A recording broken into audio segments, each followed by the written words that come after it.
சமூகத்திலே வாசிப்பு ஒரு சில நிமிடங்கள். 2 சாமுவேலின் புத்தகம் 7ஆம் அதிகாரம் 16வது வசனம். 16:16 உன் வீடும் உன் ராஜ்யமும் என்றென்றைக்கும் எனக்கு முன்பாக ஸ்திரப்பட்டிருக்கும்.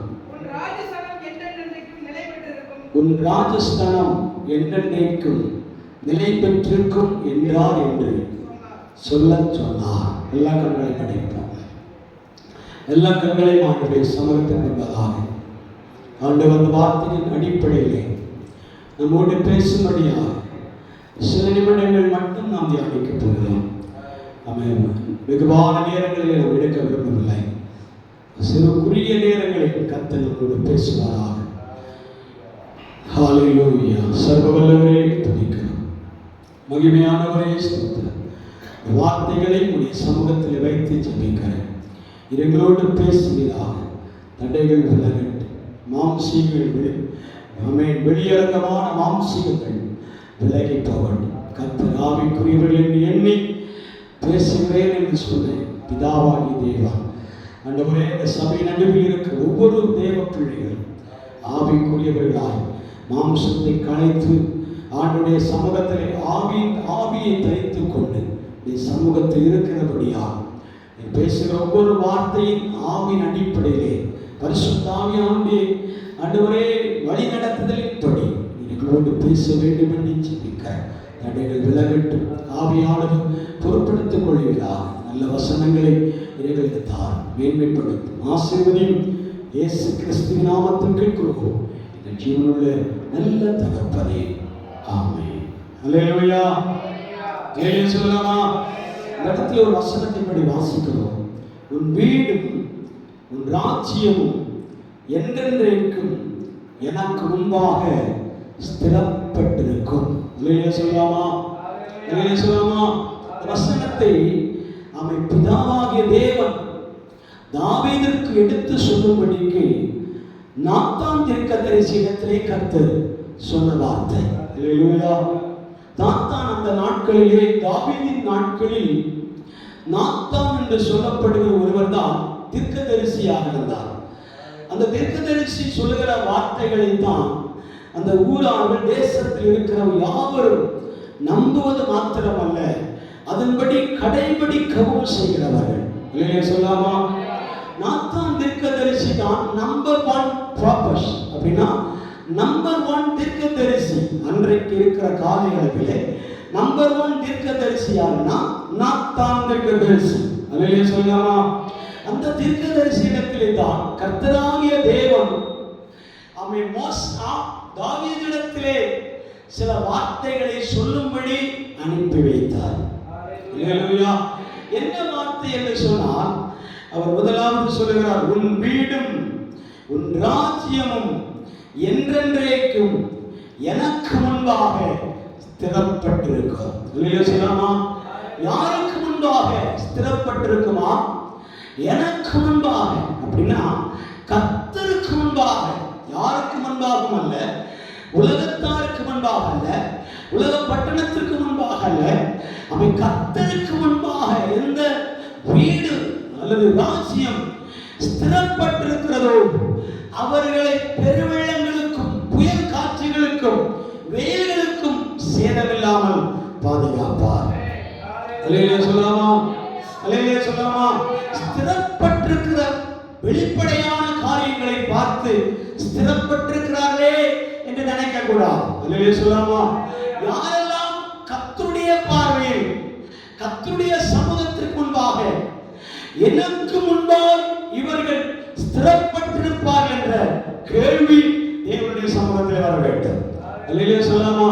உங்களையும் என்னையும் குறித்த ஒரு தேவனுடைய வார்த்தை என்பது நீங்களும் நானும் கர்த்தருக்கு முன்பாக என்றென்றைக்கும் ஸ்திரப்பட்டிருக்க வேண்டும். அல்லேலூயா சொல்லாமா? உறுதிப்படுத்தப்பட்டிருக்க வேண்டும், நிலைநாட்டப்பட்டிருக்க வேண்டும். அல்லேலூயா சொல்லாமா? அது நெறிந்த நாணனா இருந்தாலும் உடையாமல் காக்கும்படி அவர் பொறுப்பிலே நீங்கள் கொடுக்க வேண்டும்.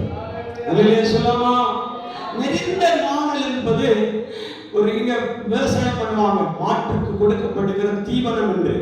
அந்த தீவனத்தில் இருக்கிற ஒரு இலக்கு தான், அல்லது ஒரு என்ன சொல்லுவாங்க, ஒரு ஸ்டிக்கு தான் என்னப்படுகிறது, நாணல் செடியினுடைய வேரா இருந்தாலும் சரி, தண்டா இருந்தாலும் சரி, செடியா இருந்தாலும் சரி, கொடியா இருந்தாலும் சரி, ஒரே ஒரு ஸ்டிக்கை போல இதழ்கள் பரப்பப்பட்டிருக்கும். அல்லேலூயா சொல்லலாமா? புரிந்தவர்களுக்காக ஸ்தோத்திரம். அது எப்பவுமே காற்றுகளினாலும் அலைகளினாலும் என்ன செய்யப்படுமா? அசைந்தாடி கொண்டே இருக்குமா? அல்லேலூயா சொல்லலாமா? ஒரு மனிதன் போய் அதை உடைத்தான் என்றால் அது வளைவதில்லை, உடனே கட்டாகிவிடும், துண்டு போல கழண்டு வந்துவிடும். புரிந்தவர்களுக்காக ஸ்தோத்திரம். ஆனா அந்த செடி எத்தனை காற்றடித்தாலும் அது அப்படியே வளைந்து நிலத்திலே தொட்டுவிட்டு மீண்டும் எழும்பி நிற்குமா? அல்லேலூயா சொல்லலாமா? அது அப்படியே வளைந்து நிலத்திலே தொட்டுவிட்டு, அது லெஃப்ட் சைடா இருந்தாலும் சரி, ரைட் சைடா இருந்தாலும் சரி, முன்னம் பின்னமா இருந்தாலும் சரி, அது காற்றின் வேகத்தினால் அப்படியே வளைந்து நிலத்திலே தொட்டுட்டு மீண்டும் எழும்பி நிற்கும். அல்லேலூயா சொல்லலாமா? காரணம் என்ன? கர்த்தர் கொடுத்த வார்த்தை அவர் நெறிந்த நாளை முறிக்காதவர். அல்லேலூயா சொல்லலாமா? மனிதன் வேண்டுமானால் முறிக்கலாம், முறித்தால் அது ரெண்டு துண்டாக மாறிவிடும். கர்த்தருடைய சமூகத்திலே உன்னை நெறிந்த நாளை போல ஒப்பு கொடுப்பாயானால் அவர் வருகிற புயலின் நடுவிலும் காற்றின் நடுவிலும் உடையாமல் சிதையாமல் அம்மே காய்ந்து போகாமல் உங்களை காப்பார். அல்லேலூயா சொல்லலாமா? உங்களை வழிநடத்துவார். வசனத்தில் எழுதப்பட்டிருக்கிற வார்த்தை கர்த்தர் தாவீதை பார்த்து சொல்லுகிற வார்த்தை. அல்லேலூயா. உன் வீடும் உன் ராஜ்யமும் என்றென்றைக்கும் எனக்கு முன்பாக ஸ்திரப்பட்டிருக்கும். அல்லேலூயா. நாம் ஸ்திரப்பட்டிருக்க வேண்டிய இடம் உறுதியா இருந்தால் போதும். கர்த்தருடைய சமூகத்திலே நாம் ஸ்திரப்பட்டிருக்க வேண்டும். எதெல்லாம் ஸ்திரப்பட்டிருக்குன்னா, வீடு ஸ்திரப்பட்டிருக்கும். அல்லேலூயா சொல்லலாமா? இரண்டாவது ராஜ்யம் ஸ்திரப்பட்டிருக்கும். மூன்றாவது ராஜஸ்தானம் ஸ்திரப்பட்டிருக்கும். அல்லேலூயா சொல்லலாமா? ராஜஸ்தானம் என்று எழுதப்பட்டிருக்கிறது சிங்காசனம் என்ற வார்த்தையுடைய அர்த்தம். அல்லேலூயா சொல்லலாமா? சிங்காசனத்தை தான் ராஜஸ்தானம் என்று எழுதப்பட்டிருக்கிறது. அப்ப மூன்று காரியங்களை இந்த இடத்தில் ஆண்டவர் நமக்கு கொடுக்கிறார். ஒன்று, வீடு நிலைத்திருக்கும், ராஜ்யம் ஸ்திரப்பட்டிருக்கும். மூன்றாவதாக ராஜஸ்தானமாகிய உன் சிங்காசனம் என்றென்றைக்கும் நிலை நிற்கும். அல்லேலூயா சொல்லலாமா? யாருக்கு முன்பாக? கர்த்தருக்கு முன்பாக. தேவன் உன் ராஜ்யத்தையும் உன்னுடைய வீட்டையும் உன்னுடைய சிங்காசனத்தையும் தேவனுக்கு முன்பாக ஆண்டவர் ஸ்திரப்படுத்துகிற கர்த்தர். அல்லேலூயா சொல்லலாமா? அல்லேலூயா சொல்லலாமா? இந்த ஸ்திரப்படுத்த காரியத்தை நாம் தியானிக்க வேண்டும். அல்லேலூயா. தாவீது இந்த காரியத்தை எதிர்பார்த்ததுடைய காரணம் என்ன? தேவன் நாத்தான் தீர்க்கதரிசி மூலமாக இந்த வார்த்தையை சொல்லி அனுப்பி இருக்கிறாரே, இது தாவீது ஏற்கனவே இந்த வார்த்தையை எதிர்பார்த்திருக்க கூடும், அல்லது இந்த காரியங்களை குறித்து புலம்பிக் கொண்டிருக்க கூடும். அல்லேலூயா சொல்லலாமா? ஏற்கனவே இந்த காரியத்தை குறித்தவன் புலம்பிக் கொண்டிருந்திருப்பான். அல்லேலூயா சொல்லலாமா? அல்லேலூயா. என்ன புலம்பிக் கொண்டிருந்தான் என்று முந்தைய வசனமும் இத்தகைய வசனங்களை வீடுகளில் சென்று வாசித்து பாருங்கள். தாவீது இந்த காரியத்தை யோசித்துக் கொண்டிருக்கும் போது ஒரு காரியத்தை சொல்லிக்கொண்டே இருந்தார். ஆண்டவரே, என்னிடத்திலே பொன்னும் பொருளும் ஆஸ்தியும் ஐஸ்வர்யம் ஏராளம் இருக்கிறது. நான் ஒன்று மட்டும் நினைவில் வைத்துக் கொள்கிறேன். நான் வீடு கட்டவா, ஆலயம் கட்டவா? அல்லேலூயா சொல்லலாமா? நான் இதை வைத்து வீடு கட்ட வேண்டுமா அல்லது ஆலயத்தை கட்ட வேண்டுமா என்ற ஒரு குழப்பத்திலே தாவீது நெருக்கத்திலே காணப்பட்டிருக்கிறார். அல்லேலூயா சொல்லலாமா? இந்த நெருக்கம் யாருக்கு வரும் என்று சொன்னால், உலக ஞானிகளுக்கு வெளிப்படுவதில்லை, உலக ஐஸ்வர்யவான்களுக்கு வெளிப்படுவதில்லை, உலக பணக்காரர்களுக்கு வெளிப்படுவதில்லை. ஏழைகளாயிருக்கிற நம்மை தேவன் கொண்டு சொல்லுகிற வார்த்தை, நீ வீடு கட்ட வேண்டுமானாலும் ஆலயம் இருந்தாலும் கர்த்தர் உனக்கு எதிரான ஒரு தரிசனத்தை எனக்கு முன்பாக வைத்திருக்கிறார். அல்லேலூயா சொல்லலாமா? தரிசனம் தான் உயர்ந்து நிற்க போகிறார். அல்லேலூயா சொல்லலாமா? தரிசனத்தை தான் ஆண்டவர் மகிமைப்படுத்த விரும்புகிறார். இந்த கடைசி நாட்களில் வந்திருக்கிற தேவ பிள்ளைகளை ஆண்டவர் எதை கொண்டு மேன்மைப்படுத்துகிறார் என்றால் தரிசனத்தின் அடையாளங்களை கொண்டு மேன்மைப்படுத்த போகிறார். அல்லேலூயா சொல்லலாமா? அல்லேலூயா அல்லேலூயா. கடந்த வாரத்திலே 2 சாமுவேல் புத்தகம் 6ஆம் அதிகாரங்களை வாசிக்கும் போது அங்க ஒரு சம்பவத்தை எடுத்து வாசித்தோம். அங்க என்ன பண்ணப்படுகிறது? உடன்படிக்கை பெட்டியை தோளில் சுமக்காமல் வாகனத்தில் வைத்து பயணம் செய்தபடினாலே அந்த உடன்படிக்கை பெட்டி அசைந்தபடினால் அந்த உடன்படிக்கை பெட்டியை உசியா தொட்டபோது அந்த உடன்படிக்கை பெட்டியை உசியா தொட்ட மாத்திரத்தில் கர்த்தருடைய கோபம் உசியாவின் மேல் வந்தது. அந்த உசியாவை என்ன செய்தார்? அடித்தார் எழுதப்பட்டிருக்கிறார். அல்லேலூயா சொல்லலாமா? நீங்கள் ஒருவேளை தவறுதலாக யோசித்திருப்பீர்கள். இன்றைக்கு அதை ப்ரூவ் பண்ண விரும்புகிறேன். என்ன தெரியுமா? உடன்படிக்கை பெட்டியில் எழுதப்பட்டிருக்கிற வார்த்தை, நீங்கள் உடன்படிக்கை பெட்டியை தோளில் சுமக்க வேண்டும், வாகனத்தில் அல்ல. அல்லேலூயா சொல்லலாமா? அல்லேலூயா சொல்லலாமா? தோளில் சுமக்க வேண்டியதை தோளில் தான் சுமக்க வேண்டும். அல்லேலூயா சொல்லலாமா? தலையில் சுமக்க வேண்டியதை தலையில் தான் சுமக்க வேண்டும். காரணம், பிரமாணம் என்ன சொல்கிறதோ அதிலே புள்ளியாகலும் வள்ளியாகலும் தவறக்கூடாது. அல்லேலூயா சொல்லலாமா? வள்ளியாகலும் புள்ளியாகலும் என்ன செய்யக்கூடாது? தவறி வரக்கூடாது. மாறுதலால் வரும்போது ஆண்டவர் கழுதையை கூட கோபமடைய செய்வார். புரிந்தவர்களுக்கு ஸ்தோத்திரம். அல்லேலூயா. கழுதையை கூட தேவைப்பட்டால் முறைச்சு பார்க்க வைப்பார். அல்லேலூயா சொல்லலாமா? ஏன் தெரியுமா? அவன் கழுதை மேல் ஏறி போன மனிதன் பெரும் தீர்க்கதரிசி. அல்லேலூயா சொல்லலாமா? நம்மை போல உங்களை போல என்னை போல மனிதன் அல்ல. அந்த கழுதை மேல் பயணம் செய்தவன் மகா தீர்க்கதரிசி. அல்லேலூயா சொல்லலாமா? அவன் கர்த்தருடைய வார்த்தையை கேட்க வேண்டியவன், ஆண்டவருடைய வார்த்தையின்படி நடக்க வேண்டியவன். அல்லேலூயா சொல்லலாமா? அப்படி அவன் மாறுதலாய் நடந்தபடினாலே கர்த்தருடைய கோபம் கழுதையின் மூலமாய் வெளிப்பட்டது. என்ன சொல்லலாமா? கழுதை மூலமாய் வெளிப்பட்டதையே நாம் கேவலமாய் பார்க்கும்போது, மாடு மிரண்ட போது கர்த்தர் அடித்ததுல கேவலமே இல்லை. அல்லேலூயா சொல்லலாமா? மாடு மிரண்ட உடனே அந்த பெட்டி மிரண்டு போனது, பெட்டி சரிந்து போனது. பெட்டி சரிந்த உடனே நானும் நீங்களும் நல்ல சுபாவம் தான், அது விழக்கூடாதுன்னு தாங்குவதிலே தப்பில்லை. ஆனால் எங்கே சுமக்க வேண்டுமோ அங்கே சுமந்திருந்தால் அது விழுவதற்கு ஏதுமில்லாதிருக்கும். அல்லேலூயா சொல்லலாமா? நீங்கள் அநேக முறை ஆண்டவருடைய வேதத்தை, பிரமாணங்களையும், ஆண்டவருடைய உடன்படிக்கை பற்றியும், ஆண்டவருடைய கற்பனைகளையும் ஏதோ தானோ என்று சுமக்கிறபடினால் வேதம் சொல்லுகிறது நீங்க சுமக்கவில்லை என்று சொல்ல வரவில்லை. வேதம் சொல்லுகிறது நீங்க பார்க்கவில்லை என்று சொல்ல வரவில்லை. நீங்கள் ஏற்றுகிறீர்கள் என்று சொல்ல வரவில்லை. எல்லாம் சரியாக செய்யும் ஒரு பிள்ளை ஏற்படுமானால் கர்த்தரே மிரண்டு போவார். அல்லேலூயா சொல்லலாமா? கர்த்தரே நமக்கு நடுவில் மிரண்டு போய் நிற்பார். அல்லேலூயா சொல்லலாமா? அவர் அடித்த உடனே ஆண்டவர் வேதத்தில் சில வாக்கியங்களை எழுதப்பட்டிருக்கிறது. போன வாரத்தில் அந்த வார்த்தைகளை நாம் தியானம் செய்து கொண்டே இருந்தோம். அல்லேலூயா சொல்லலாமா? அல்லேலூயா சொல்லலாமா?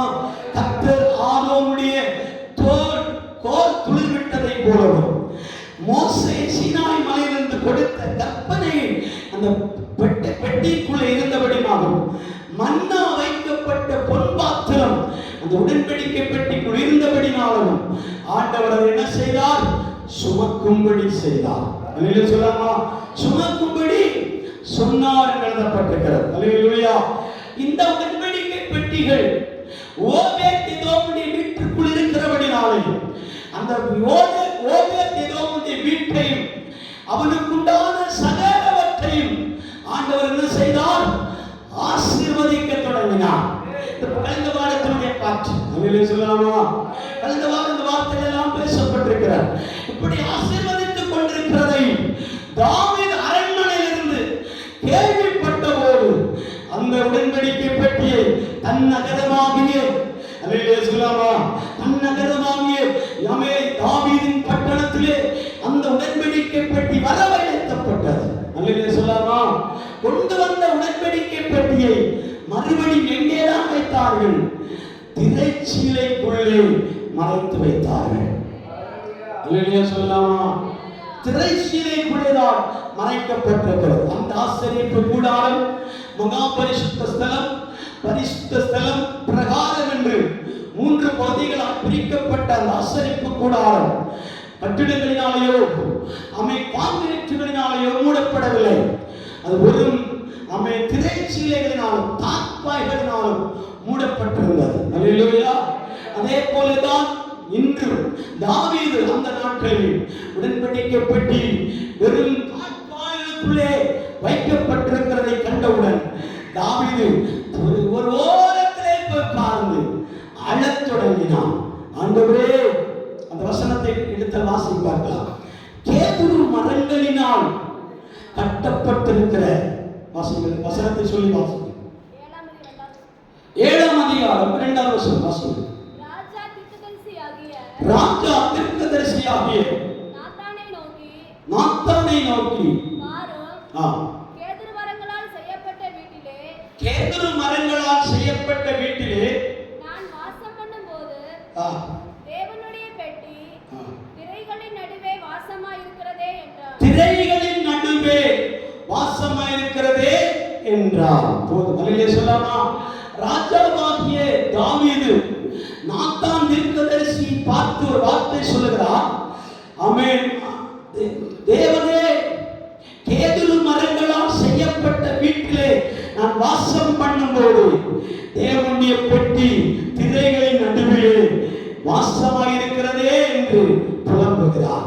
அல்லேலூயா சொல்லாமா.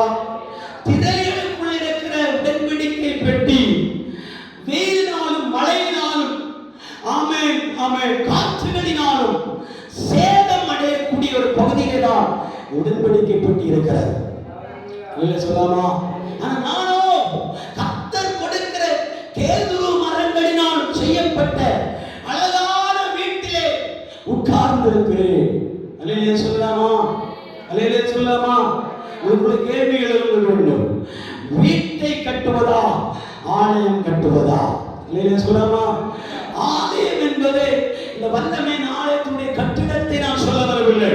அல்லேலூயா. நீங்களே என் ஆலயம் என்று ஆண்டவர் சொல்கிறார். அல்லேலூயா. நீங்கள் ஒவ்வொருவரும் தேவனுடைய ஆலயமாக இருக்கிறபடினால் இந்த ஆலயத்தை தவறாமல் தேவனுடைய சமூகத்திலே கொண்டு வைக்க வேண்டும். அல்லேலூயா சொல்லாமா. நீங்கள் ஆலயத்துக்கு வருவதே கர்த்தருடைய ஆலயமாக இருக்கும். அல்லேலூயா சொல்லாமா. ஒரு கட்டிடம் காலியாக இருப்பதை விட கட்டிடத்துக்குள்ளே ஆலயங்கள் நிரம்பி இருந்தால் அதுதான் தேவ மகிமை உள்ளாவுள்ள ஆலயமாய் மாறும். அல்லேலூயா. ஆத்துமாக்களின் ஒவ்வொரு எண்ணிக்கைகளும் ஒவ்வொரு ஆலயமாக ஆண்டவர் மாற்றுவார். அல்லேலூயா சொல்லாமா. ஒருவன் என் ஆலயத்தை கெடுத்தான், நான் அவன் என்ன செய்வேன்? கெடுப்பேன் என்று எழுதப்பட்டிருக்கிறது. அல்லேலூயா. ஒருவனின் ஆலயத்தை கெடுத்தான், நான் அவனை கெடுப்பேன். இந்த சரீரத்திற்குள் மறைந்திருக்கிற அவன் இருதயமே அது ஆலயமாய் மாறும். அல்லேலூயா சொல்லாமா. அந்த ஆலயத்துக்குரிய பணிமுட்டுகளை யாவையும் நம்முடைய இருதயம் சரிபார்க்க வேண்டும். அல்லேலூயா சொல்லாமா. இருதயத்திற்குள்ளே நம்முடைய ஆலயத்தை கட்டி காக்க வேண்டும், உயர்த்த வேண்டும். ஆண்டவரே, நீ தங்கும் வாசஸ்தலமாய் என் இருதயத்தை மாற்றும் என்று சொல்ல வேண்டும். அல்லேலூயா சொல்லாமா. நீ தங்கும் உறைவிடமாக, வாசஸ்தலமாக என்னுடைய இருதயத்தை, என்னுடைய குடும்பத்தை, என் பிள்ளைகளை மாற்றும் என்று சொல்லி ஜெபிக்க வேண்டும். அல்லேலூயா சொல்லாமா. அல்லேலூயா. அந்த சபை ஆலயம் எல்லாம் ஒன்று கூடுகிற இடத்தின் பேர் தான் சபை என்று சொல்லப்பட்டிருக்கிறது. அல்லேலூயா சொல்லாமா. அல்லேலூயா. சபை தேவன் பிள்ளைகள் எல்லாம், கர்த்தர் வாசம் பண்ணுகிற தேவ பிள்ளைகள் எல்லாரும் கூடி வருகிற இடத்தை தான் அவன் சபை என்று சொல்லப்படுகிறோம். அல்லேலூயா சொல்லாமா. இருக்கிறீங்களா? அல்லேலூயா. அல்லேலூயா. தேவன் தாவீதை பார்த்து சொல்கிற வார்த்தை, உன் வீடும் உன் ராஜ்யமும் உன்னுடைய ராஜஸ்தானமும் எந்த நிலைநிற்கப்படுவேன்.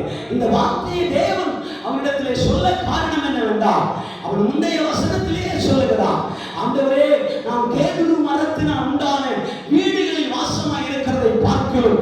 உம்முடைய ஆலயம், உம்முடைய பலிபீடம், உம்முடைய உடன்படிக்கை பெட்டி ஒரு பெரிய ஆலயத்தின் நடுவிலே இருக்க வேண்டும் என்று விரும்புகிறேன். அல்லேலூயா சொல்லாமா? அல்லேலூயா சொல்லாமா? நீ ஆலயத்தை கட்ட தொடங்கினால் கர்த்தர் வீட்டை கட்ட தொடங்குவார். அல்லேலூயா சொல்லாமா? அல்லேலூயா. நீ ஆலயத்தை கட்ட தொடங்கினால் கர்த்தர் வீட்டை கட்ட நினைப்பார். அல்லேலூயா சொல்லாமா? அல்லேலூயா. இங்க அப்படிதான் எழுதப்பட்டிருக்கிறது. அவனுக்கு ஒரே ஒரு தரிசனம், வீட்டை பார்க்கிலும் ஆலயம் கட்டப்பட வேண்டும். அல்லேலூயா சொல்லாமா? வீட்டை கட்டுவதை பார்க்கிலும் ஆலயம் கட்டப்பட வேண்டும் என்ற தரிசனங்கள் அவனுக்குள்ளே ஓடிக்கொண்டிருந்தபடினாலே அவனை அமைதிப்படுத்துவதற்காக தான் நாத்தான் தீர்க்கதரிசியிடத்திலே ஆண்டவர் சொல்லி அனுப்பினார், தாவீதே, நீ பயப்படாதே, உனக்கு வீடும் கட்டப்படும், ஆலயம் கட்டப்படும். அல்லேலூயா சொல்லாமா? வீட்டையும் கட்டுவேன், உன் ராஜ்யத்தையும் கட்டுவேன், உன் ராஜஸ்தானத்தையும் நான் கட்டுவேன் என்று சொல்கிறார். அல்லேலூயா சொல்லாமா? நீ ஆலயத்தை கட்ட மாட்டான், உன் கற்ப பிறப்பாக இருக்கிற சாலமோன் எழும்பி ஆலயத்தை கட்டுவான் என்று சொல்லி அவனிடத்தில் சொன்ன பிற்பாடு ஆலயத்தை அவர்கள் கட்ட தொடங்கினார்கள். ஆண்டவரே, என்றென்றே அவருடைய சமூகத்திற்கு முன்பாக நிலை நிற்கக்கூடிய தாவீதின் ராஜ்யத்தை ஆண்டவர் எழுப்ப தொடங்கினார். அல்லேலூயா சொல்லாமா? அல்லேலூயா சொல்லாமா? நீங்கள் தேவனுடைய காரியத்திலே வைராக்கியம் கொள்ளும்போது கர்த்தர் உங்கள் காரியங்களில் வைராக்கியம் கொள்ளுவார். அல்லேலூயா சொல்லாமா? அல்லே தடைகள் ஏற்படுத்தப்படலாம். ஆமென். நீங்கள் கர்த்தருடைய தரிசனங்களை நிறைவேற்ற கூடாதபடி மனிதர்கள் உங்களை தடுக்கலாம். கர்த்தருடைய தரிசனங்களை நிறைவேற்ற கூடாதபடி மனிதர்கள் உங்களை தடுத்து நிறுத்தலாம். ஆமென். சபைக்கு போகக்கூடாது என்று தடுத்து நிறுத்தலாம். தசமபாகம் கொடுக்க கூடாது என்று தடுத்து நிறுத்தலாம். காணிக்கை செலுத்தக்கூடாது என்று தடுத்து நிறுத்தலாம். ஆலயத்தில் எந்த வேலையை நீ எடுத்து செய்யக்கூடாது என்று தடுத்து நிறுத்தலாம். ஆனால் தரிசனமோ உள்ளிருந்து உனக்குள்ளே பொங்கி எழும்ப வேண்டும். சொல்லாமா? அவன் பொங்கி எழும்பி தொடங்குமானா, பொங்கி எழும்ப தொடங்குமானா, வேதம் சொல்லுகிறது, நீ ஆலயம் கட்டுகிறாயோ இல்லையோ, உன் வீடு கட்டப்படும். அல்லேலூயா. உன் வீட்டை ஆண்டவர் கட்ட தொடங்குவார். இன்னைக்கு அதே விரும்புகிற காரியம், என் வீடு நன்றாக இருக்க வேண்டும், என் வீடு வாசல் நன்றாக இருக்க வேண்டும், என் குடும்பம் நன்றாக இருக்க வேண்டும், என் பிள்ளைகள் நன்றாக இருக்க வேண்டும், என் தொழில் நன்றாக இருக்க வேண்டும், என்னுடைய படிப்பு நன்றாக இருக்க வேண்டும், என்னுடைய ஃபியூச்சர் தொழில்கள் நன்றாக இருக்க வேண்டும் என்று விரும்புவது தவறில்லை. அல்லேலூயா சொல்லாமா? விருப்பம் வேண்டும். அந்த விருப்பத்தை ஆண்டவர் நிறைவேற்றுவார். தேவன் அந்த விருப்பத்தின் மேல பிரியமாக இருக்கிறார். ஆனால் அந்த விருப்பம் நிறைவேறக்கூடாதபடி தடுக்கிற காரணம் என்ன தெரியுமா? நீங்கள் தாவீதை போல தரிசனத்தை மறைக்கிறபடினா. அல்லேலூயா. தரிசனத்தை புதைத்து உன் வீட்டை கட்ட முடியாது. அல்லேலூயா சொல்லாமா? தரிசனத்தை புதைத்து வைத்துக் கொண்டு ராஜ்யத்தை கட்ட முடியாது. தரிசனத்தை புதைத்து வைத்துக் கொண்டு உன் சிங்காசனத்தை நிலைநிறுத்த முடியாது. அல்லேலூயா சொல்லாமா? அல்லேலூயா. அதனாலதான் கர்த்தர் தாவீதை பார்த்து சொல்லுகிறார், உனக்கான ஒரு வீட்டை நான் கட்டுவேன். அல்லேலூயா சொல்லாமா? அல்லேலூயா. எப்படிப்பட்ட வீடு என்று பார்ப்பீர்கள்? சுருக்கமாக சொல்லி முடிக்கிறேன். தாவீதுக்கு எப்படிப்பட்ட வீட்டை கட்டினார்?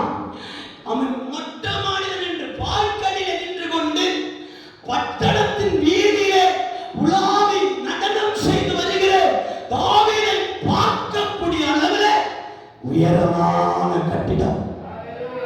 அல்லேலூயா. பட்டணத்தின் வீதியிலே, அரண்மனை பட்டணத்தின் ஓரத்தில் இருக்கிறார். அவன் உலாவி அவர்கள் நடனம் செய்து உடன்படிக்கை பெட்டியை சுமந்து கொண்டு வரும்போது தாவீது என்ன செய்கிறான்? சணல் நூல் வஸ்திரத்தை தரித்து ஏபோத்தை தரித்துக் கொண்டு நடனத்தோடு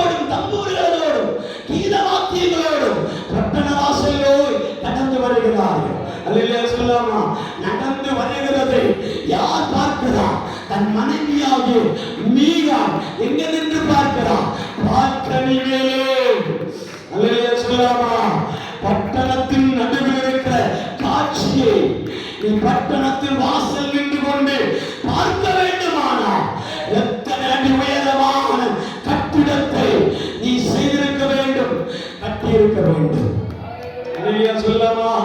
அல்லேலூயா சொல்லாமா. அது ஒருவேளை 10 மாடியோ 12 மாடியோ 15 மாடியோ மேல போகலாம்.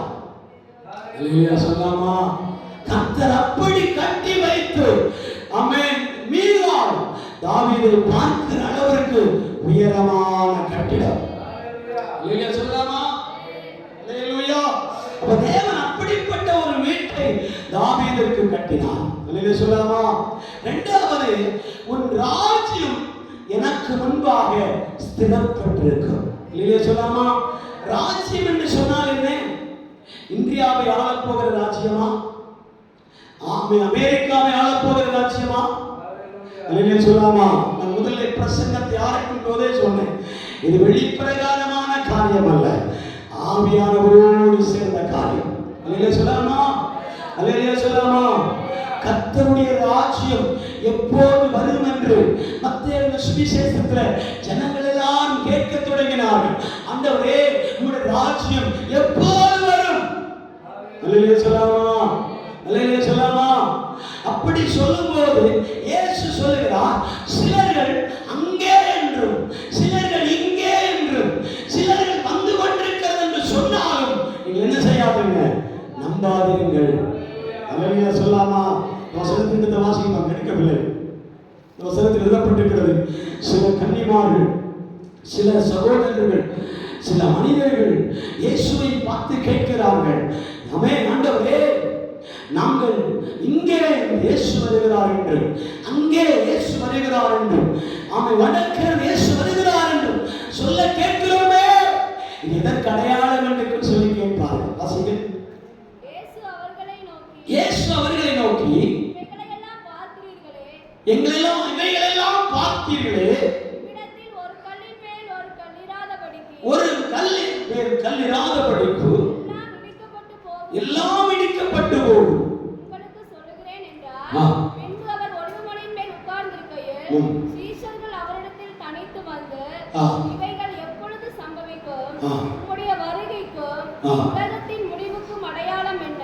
எங்களுக்கு சொல்ல வேண்டும் என்றார்கள். சொல்ல வேண்டும் என்றார்கள். இயேசு அவர்களுக்கு பிரதியுத்தரமாக, உங்களை வஞ்சியாதபடிக்கு எச்சரிக்கையாய் இருங்கள். ஏனெனில் அநேகர் வந்து நாமத்தை தரித்துக் கொண்டு நானே கிறிஸ்து என்று சொல்லி அநேகரை வஞ்சிப்பார்கள். மித்தங்களின் செய்திகளையும் கேள்விப்படுவீர்கள். கலங்காதபடி எச்சரிக்கையாய் இருங்கள். இவைகளெல்லாம் சம்பவிக்க வேண்டியதே, ஆனாலும் முடிவு உடனே வராது. ஜனத்துக்கு விரோதமாய் ஜனமும். போதும். அல்லேலூயா சொல்லாமா. ஒரு வசனம் எழுதப்பட்டிருக்கிறது, ஒருவர் அங்கே என்றும் இதோ இங்கே என்றும் ஒருவர் அங்கே என்றும் வந்து கொண்டிருக்கிறார் என்று சொன்னாலும் நீங்கள் என்ன செய்யாதீர்கள், நம்பாதீர்கள். அல்லேலூயா சொல்லாமா. காரணம், கர்த்தருடைய ராஜ்யம் அங்கும் இல்லை இங்கும் இல்லை, உங்கள் நடுவில் இருக்கிறது என்றார். அல்லேலூயா சொல்லாமா. கர்த்தருடைய ராஜ்யம் அங்க இருக்கிறது, தேவனுடைய ராஜ்யம் இங்க இருக்கிறது என்று சொல்லி அநேகர் சொல்லிக் கொண்டிருந்தாலும் இயேசு சொல்லுகிறார், அங்கேயும் அல்ல இங்கேயும் அல்ல, கர்த்தருடைய ராஜ்யம் உங்கள் நடுவில் இருக்கிறது. அல்லேலூயா சொல்லாமா. தாவீதுக்கு பிற்பாடு ராஜ்யம் கிறிஸ்துவுக்கு கைமாறப்பட்டது.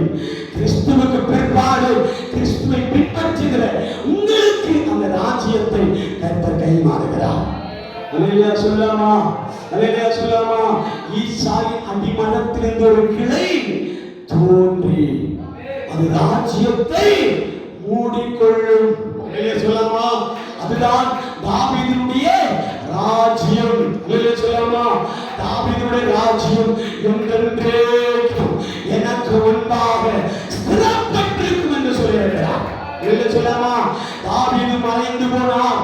தாவீதுடைய ராஜ்யம் கடைசி வரை 40 வருடம் வரைக்கும் தாவீதின் ராஜ்யம் அழகாய் செயல்பட்டது.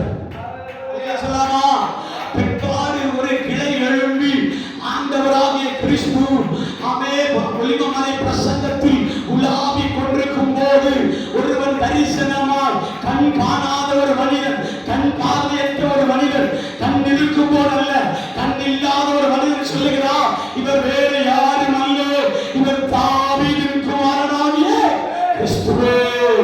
அல்லேலூயா சொல்லலாமா? தாவீதிற்கு ஒரு குமாரன் இருக்குமானா அந்த குமாரனுக்கு தன் ராஜ்யத்தை கைமாற வேண்டும். அந்த ராஜ்யத்தை கைமாறின குமாரன் யார் தெரியுமா? நம்முடைய கர்த்தராகிய இயேசு கிறிஸ்து. அல்லேலூயா அல்லேலூயா.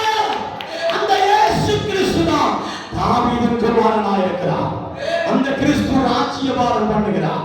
அந்த ராஜ்யபாரம் பண்ணுகிற அந்த கிறிஸ்துவின் ராஜ்யத்திற்குள்ளே நம்மை கொண்டு போய் ராஜாக்களாகவும் ஆசாரியர்களாகவும் மந்திரிகளாகவும் பிரபுக்களாகவும் லேவியர்களாகவும் ஆசாரியர்களாகவும் கர்த்தர் நம்மை ஸ்திரப்படுத்துவார். கரங்களை தட்டி அந்நிய பாஷைகளை சொல்லி தேவனை ஆராதிக்கிறோமா? அந்தகாரம் விலகட்டும், பிசாசு கிரியைகள் விலகட்டும், எழுப்புதலை காண விடாமல் கட்டை போடுகிறேன், முட்டுக்கட்டை போடுகிறேன், சாத்தானிய வல்லமைகள் ஆண்டவர் அழிக்க முடியாது. கரங்களை தட்டி நாம் ஆராதிப்போம், கரங்களை தட்டி ஆராதிப்போம். எழுப்புதலை காண வேண்டும், விடுதலை காண வேண்டும். ஆண்டவரே, எனக்கு உலகத்தில் இருக்கிற ராஜ்யம் அல்ல, கர்த்தருடைய ராஜ்யம் எனக்கு வெளிப்பட வேண்டும். அல்லேலூயா. வேதத்தை சுமக்கிறவர்களை தேவன் கனப்படுத்துவார் என்று சொல்லியிருக்கிறேன். எப்படி கனப்படுத்துவார் தெரியுமா? டாக்டர் பில்லி கிரஹாம் அவர்கள் சுவிசேஷமாய் 37 வருடமாய் வேதாகமத்தை சுமந்து வருகிறவர் போரிடத்தெல்லாம் சுவிசேஷம் அறிவித்துக் கொண்டே இருப்பார். அவருக்கு வாய்ப்பு கிடைத்த போதும் அமெரிக்க பிரசிடென்ட் ஆகிறதற்கு செலக்ஷன் ஆன போதும் உதறி தள்ளிவிட்டு எனக்கு சுவிசேஷம் போதும் என்று எல்லாருக்கும் வீதி வீதியாக ஸ்டேஜாக ஆயிரம் பல்லாயிரக்கணக்கான ஜனங்களுக்கு சுவிசேஷ வார்த்தையை போதித்துக் கொண்டே இருப்பார்.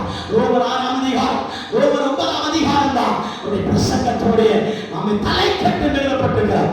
அல்லேலூயா சொல்லாமா? மூல வார்த்தை, அவருடைய தலைப்பு வார்த்தை, பிரசங்கத்தில் எழுதப்படுகிற வார்த்தை ரோமர் 6ஆம் அதிகாரத்திலும் ரோமர் 9ஆம் அதிகாரம் தான் அந்த பிரசங்கத்தின் தலைப்பாக இருக்கும். ஆனால் அவன் பிரசிடென்ட் ஆக வேண்டியவர், அவன் ஜனாதிபதியாய் மாற வேண்டியவர், அதை உதறிவிட்டு சுவிசேஷத்துக்கு என்று பயணம் செய்தபடினாலே இன்றைக்கு அவரை பரலோகம் குவித்து வைத்திருந்தபடினாலே கழிந்த வருடமோ இந்த வருடமோ அமெரிக்கா வெள்ளை மாளிகையில் அவன் டிஸ்கஷன் மீட்டிங் செய்கிற இடத்தில் மைய பகுதியில் டாக்டர் பில்லி கிரஹாமுடைய உருவ சிலை திறந்து வைக்கப்பட்டிருக்கிறார். அல்லேலூயா சொல்லலாமா? அல்லேலூயா சொல்லலாமா? அல்லேலூயா சொல்லலாமா? சுவிசேஷம் நீதியாய் செய்தால் நீதி கிடைக்கும், நியாயமாய் செய்தால் நியாயம் கிடைக்கும். அல்லேலூயா. எந்த இடம் உயர்ந்திருக்கிறதோ அந்த இடத்தில் உள்ள உருவ சிலையை ஆண்டவர் நிறுத்தி வைத்து உன்னை அழகு பார்ப்பான். எத்தனை பிரதமர் வந்தாலும், எத்தனை நியாயாதிபதிகள் வந்தாலும், எத்தனை ஜனாதிபதிகள் வந்தாலும் தேவ பிள்ளையே டாக்டர் பில்லி கிரஹாமை பார்க்காமல் உள்ளே நுழைய முடியாது, உள்ளே நுழைய முடியாது. அப்படியானால் உங்களை என்னையும் கனப்படுத்துகிற தேவன், கனப்படுத்துகிற ஆண்டவர் உங்களின் பிள்ளை இல்லாமல் கர்த்தப்பட மாட்டார். இப்பா கவானா சப்தா குமாரவா சபரவா கரங்களை கட்டி ஆராதிப்போம், கரங்களை கட்டி ஆராதிப்போம். சர்வ வல்லமையுள்ள தேவனை நாம் ஆராதிக்க தொடங்குகிறோம். ஆமென். நாம் இன்று வரைக்கும் தியானித்தோம். சுவிசேஷகர்கள் கனப்படுத்தப்படுவதில்லை, சுவிசேஷகர்கள் உயர்த்தப்படுவதில்லை, ஊழியக்காரர்கள் மேன்மைப்படுத்தப்படுவதில்லை, ஊழியக்காரர்கள் எங்கும் அங்கீகரிக்கப்படுவதில்லை என்று சொல்லப்படுகிற இடத்தில் ஆண்டவர் சமீபத்திலே தான் இந்த செய்தியை கர்த்தர் கேட்க வைத்தார். அல்லேலூயா சொல்லாமா? அல்லேலூயா சொல்லாமா? பெரிய பெரிய தியாகிகளுடைய சிலை நடுவில், பெரிய பெரிய காந்தியடிகளுடைய சிலை நடுவில் டாக்டர் பில்லி கிரஹாமுடைய சிலை வைக்கப்பட்டிருக்கிறார். அல்லேலூயா சொல்லாமா? அது எப்படி தெரியுமா? வேதாகமம் திறந்த வண்ணமாகவும் அவர் இப்படி இருக்கிறதாகவும் அந்த காட்சியை பார்த்தபோது அல்லேலூயா சொல்லாமா? அல்லேலூயா சொல்லாமா? வேதமே திறந்திருக்கிறார். வேதம் திறந்து வைக்கப்பட்டிருக்கிறது. அவர் எப்படி ஸ்டேஜில் நின்று தன் கரத்தை அசைத்துக் கொண்டிருப்பாரோ அதே போல வடிவத்தில் உருவச்சிலை வைத்து கீழே எழுத இந்த கீழே வசனத்தில் அல்லேலூயா சொல்லாமா? விசுவாசத்தினாலே நீதிமான் பிழைப்பார். அல்லேலூயா சொல்லாமா? அல்லேலூயா சொல்லாமா? ஒரு ராஜ்யம் கர்த்தருக்கு முன்பாக நிலைநிற்கும். நீங்கள் எதை உலகத்தின் அடிப்படையிலே நிராகரிக்கிறீர்களோ கர்த்தர் அந்த ராஜ்யத்தின் நடுவிலே பிரசித்திப்படுத்துவார். அல்லேலூயா சொல்லாமா? நீங்கள் கர்த்தருடைய சமூகத்திலே எதை நிராகரிக்கிறீர்களோ, உலகத்தின் காரியங்களை நிராகரிக்கிறீர்களோ கர்த்தர் கர்த்தருடைய காரியத்திலே ஸ்திரப்படுத்துவார். அல்லேலூயா சொல்லாமா? அல்லேலூயா சொல்லாமா? அவருடைய சிங்காசனம் என்று சொல்லும்போது தாவீதின் சிங்காசனம் என்றென்றைக்கும் நிலைநிற்கும் என்று சொல்லுகிற வார்த்தையின் அடிப்படையில் கர்த்தர் உங்களுடைய சிங்காசனத்தையும் ஆண்டவர் நிலைநிறுத்துவார். சொல்லாமா? ஒரு ராஜ்யத்தை நிலைநிறுத்துவார். உங்கள் வீடு கட்டப்படும். முதலாவது உங்கள் வீடு கட்டப்படும். இரண்டாவது உங்கள் ராஜ்யம் நிலைநிற்கப்படும். நான்காவது மூன்றாவது உங்களுடைய சிங்காசனத்தை அசையாமல் என்றென்றைக்கும் நிலைநிற்கும் சீயோன் பர்வதத்தை போல ஒரு சிங்காசனத்தை ஆண்டு உயர்த்தி வைப்பார், கனப்படுத்துவார். கவலைப்படாதவர்கள், கலங்கி போகாதவர்கள், அமே கர்த்தர் நிச்சயமாக இரண்டு பெரிய காரியங்களை செய்வார். காரியங்களை தட்டி அங்கு முழுமைப்பது போல் அவருடைய வார்த்தைகளை நாம் நினைவு செய்வதற்கும் எல்லா கண்களையும் அடைப்போம், எல்லா கண்களையும் அடைப்போம். ஹல்லேலூயா, ஹல்லேலூயா. கர்த்தர் நம்மோடு பேசி இருக்கிற வார்த்தை ஒரு சுருக்கமான வார்த்தை தான். ஒருவேளை நான் நேரம் அதிகமாக எடுத்திருக்கலாம். இந்த சுருக்கமான வார்த்தை ஆண்டவரே, ஆமென், என் வீடு கட்டப்பட வேண்டும். நம்முடைய ஜெப விண்ணப்பங்கள் எல்லாம் இருக்கிற ஒரு வார்த்தை. மற்றவர்களுக்காக நாம் ஜெபிக்கிறோம். ஆமென், ஆமென். தேசத்திற்காக ஜெபிக்கிறோம், பட்டணத்திற்காக ஜெபிக்கிறோம், அழிவில் இருக்கிற ஜனங்களுக்காக ஜெபிக்கிறோம், மரண ஓலம் விடுகிறவர்களுக்காக ஜெபிக்கிறோம், ஆமென், கடன் பாரத்தில் இருக்கிறவர்களுக்காக ஜெபிக்கிறோம், ஆமென், தொழில் நடத்துகிறவர்களுக்காக ஜெபிக்கிறோம். எல்லாம் ரைட், எல்லா வார்த்தைகளும் நல்ல வார்த்தைகள் தான்.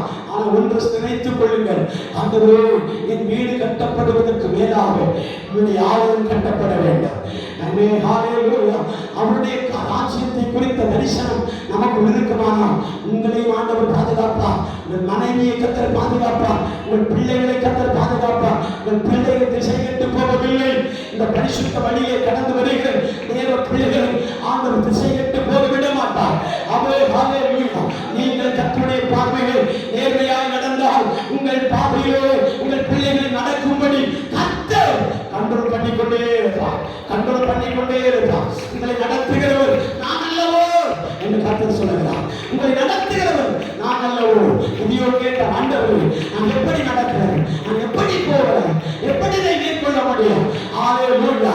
அவே கிதியோனை பார்த்து கர்த்தர் சொன்னார், உன் இருக்கிற பலத்தோடு நீ கடந்து போ, நான் உன்னோடு கூட இருப்பேன்.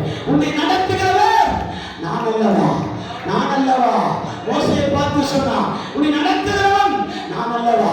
ஆபிரகாமை பார்த்து கர்த்தர் சொன்னார், உன்னை நடத்துகிறவன் நான் அல்லவா. கர்த்தர் நம்மை நடத்த ஒப்புக் கொடுப்போம், கர்த்தர் நம்மை நடத்த ஒப்புக் கொடுப்போம், கர்த்தர் நம்மை வழிநடத்த ஒப்புக் கொடுப்போம். அவர் தீர்க்கதரிசிகள் மூலமாய் சொல்வார், உன் வீடு நிச்சயமாய் கட்டப்படும், உன் வீடு நிச்சயமாய் கட்டப்படும், உன் ராஜ்யம் நிச்சயமாய் கட்டப்படும், உன்னுடைய ராஜாசனம் நிச்சயமாய் என்றென்றைக்கும் கர்த்தருடைய சமூகத்தில் நிலைநிற்கும் என்று எழுதப்பட்டது. நாம் செய்ய வேண்டிய காரியங்களை ஒழுங்காக தேவ சமூகத்தில் செய்வோம். அந்த உங்களுக்கு கொடுக்க வேண்டியதை நாம் மறைக்க கூடாதாப்பா, உங்களுக்கு செய்ய வேண்டியதை நாம் தடுக்க கூடாதாப்பா. யாரோ செய்கிறார்கள், நாம் தடுக்க கூடாது. யாரோ சபைக்கு வருகிறார்கள், நான் தடுக்க கூடாது.